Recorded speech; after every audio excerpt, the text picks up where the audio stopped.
My name is Jonathan Zittrain. I teach cyber law. Do they still call it cyber law? I know a way to ask. Here at Harvard Law School. And I also am chair of the Harvard Law School Library, home to the Harvard University Innovation Lab, Library Innovation Lab. And we are so pleased to welcome you all to this summit today. When I think of summit, I kind of think of, bare knuckle negotiations of a sort. This is more a valley than a summit in the best of ways. A kind of lush spring scene with heights yet to be scaled. So I'd like to welcome you to our valley, which is verdant and ready for what we all have to do. And so many people are behind getting us to this extraordinary moment. A moment that began with a frozen yogurt in Palo Alto when Nick Reed and Daniel Lewis, erstwhile of my Stanford Law School torts class, best investment in teaching torts ever, had this idea of being able to visualize the law in a new way. And to be able to do those visualizations, they needed some law.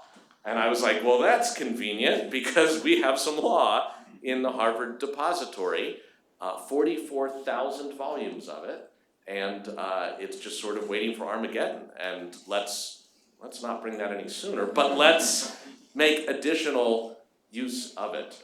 And to put together a proposal itself took a bit of time to actually achieve not only a handshake, but this is the actual name of it, the definitive agreement, the DA. And we're just like, oh yes, is the DA ready yet? The definitive agreement took how long, Nick? Two years, was it? 2.5 years. 2.5 years just to figure out how to clear all this so we could make it happen. Yeah, Nick was saying. It's worth noting that Harvard brought an attorney who argued cases in front of the Supreme Court to negotiating table against 2 recent graduates from Stanford Law School. Yes. Don't bring a student to a Supreme Court jurist fight, is what I always say. But it wasn't a fight. It was an adventure. It was fun, even in the depths of figuring everything out in order to make this happen. It included a presentation by me and the dean of the law school to the Harvard Corporation, the fellows, the president and fellows of Harvard College, to persuade them that this was a worthy idea and one that would not threaten the law school's endowment or the university, since we're all one Harvard.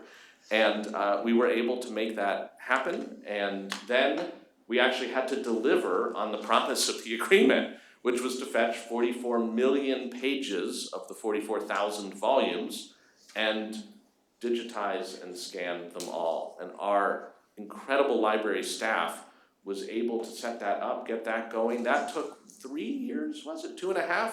On time and under budget? Exactly. Adam Ziegler, manager of the director of the Innovation Lab. How long was it, Adam? It took us about 2.5 years altogether. 2.5 years on it. So a total of a 5-year mission to seek out new life and new civilizations in these cases, to boldly go where no legal researcher has gone before, at least not outside a paywall. And there's a lot of faith of the sort of field of dreams thing, if you build it, they will come. The movie, as I recall, had a somewhat ambiguous ending on that front. And it was often used during the dot-com boom to say, just, spend a bunch of money and build something, Cosmo, deliver anything and it'll work out, which it didn't for Cosmo, but it did later for Amazon Prime.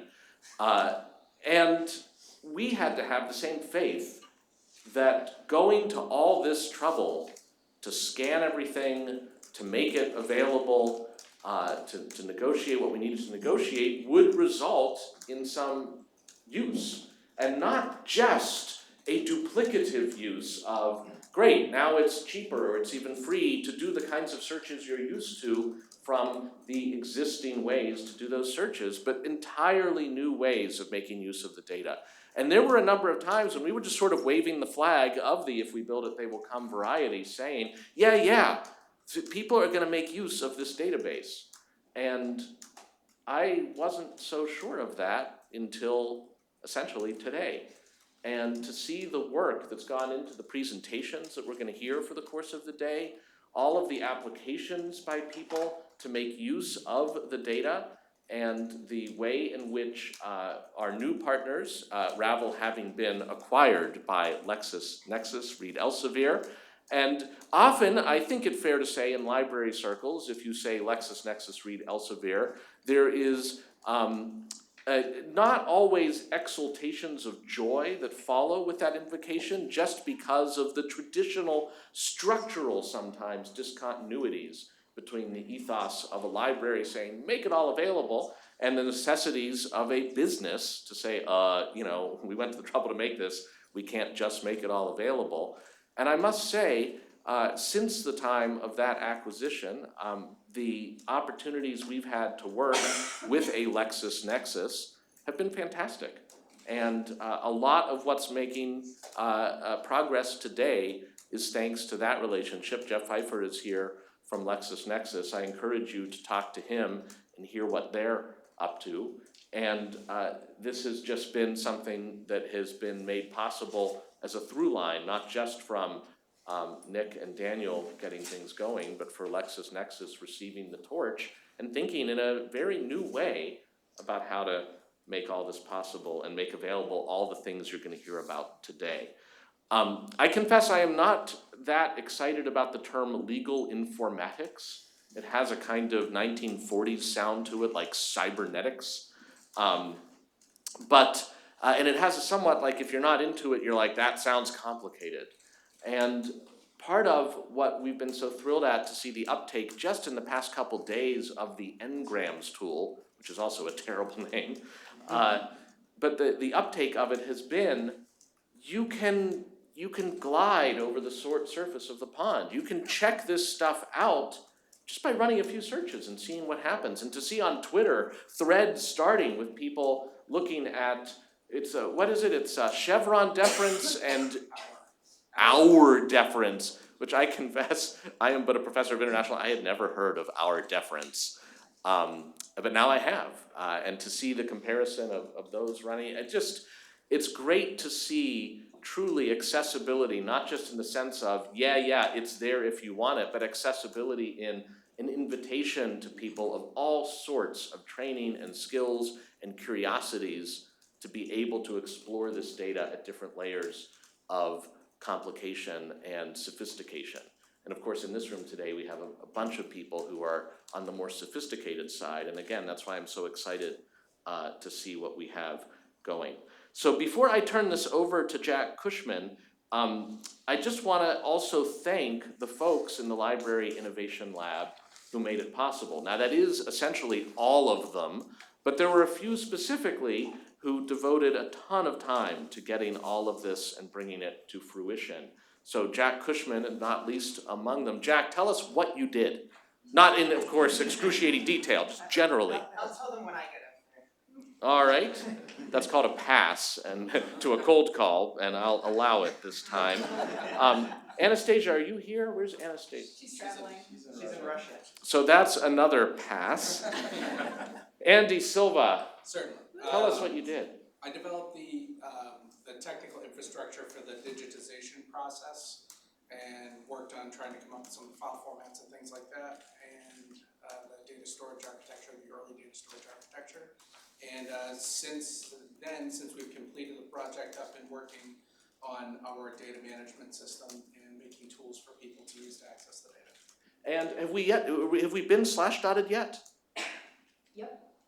And we're still up and running? All right, so thank you, Andy, and thank you, Ben. Where's Ben Steinberg? Ben, tell us what you've been doing. I work on the infrastructure that KSTEPL runs on, the database and servers and so on. Got it. And Kelly, where are you? Kelly Fitzpatrick. Hey. Kelly, thank you so much for organizing all this. Tell us what you've been up to. Research, community development, and outreach. So really, this entire valley is the product of your labor. So thank you for that. And Adam Ziegler, director of the lab. I helped with the agreement, and then I basically got out of the way. Yes, and knowing when to get out of the way is a good thing. I think I should take that advice myself and know when to get out of the way. But again, it's just so wonderful to see all of the work that's gone into this just starting to really find its highest and best use. And we're so glad to have you along for the ride.